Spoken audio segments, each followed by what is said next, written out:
નમસ્કાર મિત્રો, આજે વાત કરવાની છે કે તલના પાકમાં આવતા રોગ વિશેની. તો કે તલના પાકમાં રોગમાં જોઈએ તો કે ચોમાસુમાં રોગ વધારે આવે છે, ઉનાળામાં રોગનું પ્રમાણ ઓછું હોય.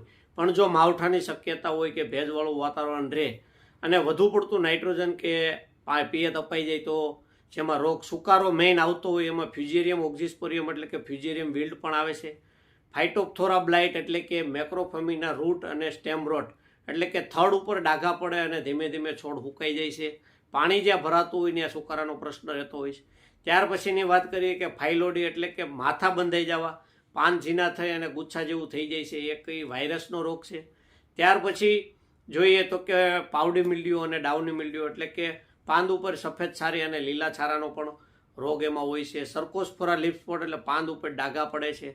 અને છેલ્લો અલ્ટરનેરિયા બ્લાઇટ એટલે કે જીરુમાં જેમ કાળી ચરમી આવે એ એક એનો ભયંકર રોગ છે. તો કે આટલા એમાં રોગ આવે છે. નમસ્કાર.